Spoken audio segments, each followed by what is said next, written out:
All right, Jazz.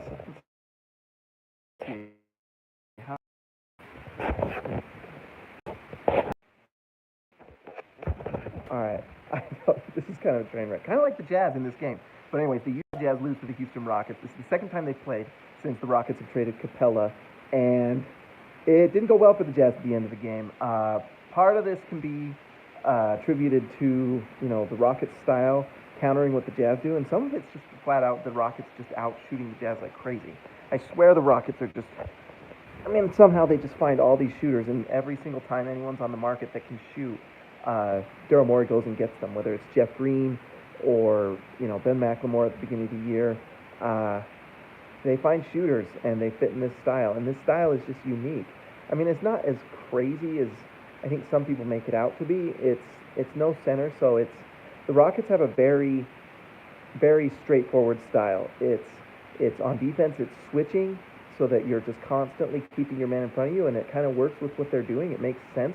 They don't have a center, so they have to switch because what they're trying to do is just gum up the lanes and make sure you don't get to the rim. Because if you get to the rim and they don't have a center, then it's toast for the Rockets. So they do a really good job of that, and for whatever reason, Utah just kind of struggles to figure that out. That's on Quinn to just.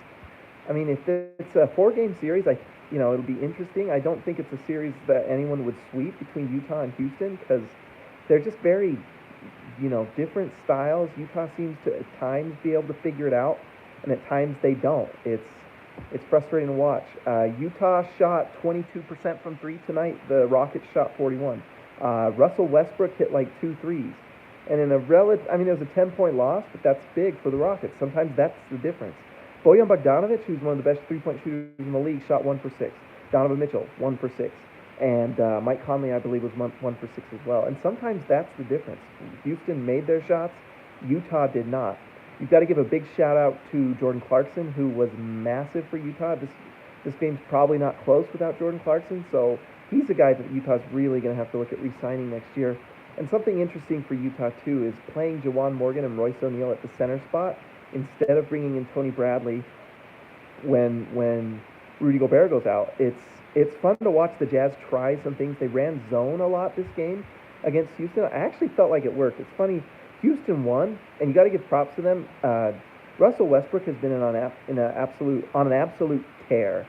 He's just been killing us, and the NBA in general, not just Utah, but just the NBA in general. I actually felt like the last time they played, I think Westbrook scored like 36. It wasn't quite the same tonight. Tonight it was Harden. It's funny, last game, Westbrook went off, and Harden kind of struggled from three. I think it was 2 for 13 last game. This game, Harden goes off, scores 31, and was really good. And Utah just didn't hit shots. I mean, honestly, Utah couldn't hit a shot. It was hard to watch if you're a Utah fan. If you're a Houston fan, you're happy. The 3-point shot was falling. That's one thing I sometimes wish Utah would follow suit with Houston a little bit, is they just have a simple style that makes a lot of sense. Switch on defense, set screens on offense, and find the open shooter and shoot just a lot of threes. And fill the floor with great shooters. And that's what they do, and it works. For Utah, it's a more methodical system where you have a lot of screen setting to try to create an advantage. I actually don't really care for the Jazz's offense. It's whatever. They have enough talent, though, that they do find ways to score, but I don't feel like the offense really is anything that to write home about, honestly. Especially tonight, you have got 3 guys go 1 for 6. Sometimes I wonder, is that the system or is that just the players?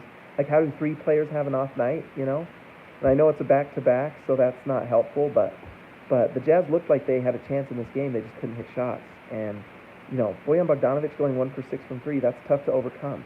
1 for 6 from Conley and 1 for 6 from Mitchell. When your 3 best players can't shoot threes and can't hit shots, that's tough. And Mitchell missed a couple big shots at the end, which you just need. Like, that's the NBA, by the way, guys. It's like, if your guys are Harden and Westbrook, if they have a good game and the team you're playing and their best guys are Rudy and Donovan, and they don't, the Rockets are going to win. When you're like at the top tier of the NBA and it's like playoff basketball, it's your best guy against their best guy, and whoever wins and plays really well wins the game. I mean, sometimes it's just simple as that. And Donovan, honestly, I think Donovan's actually playing through injury a little bit. Let's switch to this angle. Donovan's, I think he's been playing through something. You watch him run, he's laboring.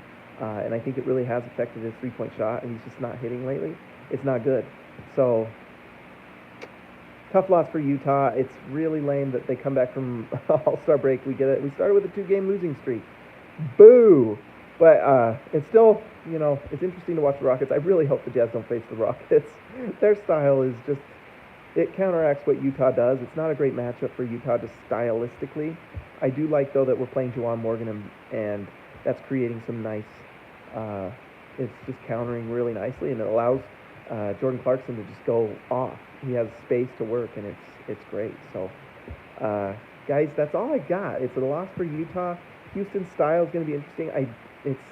It's one of those things where I think they are not going to get swept in the playoffs, and they maybe go crazy and do really well. I just think Houston really is going to have to just shoot it really well every single time they play, and they have a chance to beat people like they did tonight. They just outshot the Jazz, and Utah didn't hit shots when they need to, and that was the loss. So that's all I got, guys. Like and subscribe to this channel. Houston Rockets fans, share it on the, I forgot what the Houston Rockets blog that you guys shared it with on there, but share it on there, on, I can't remember.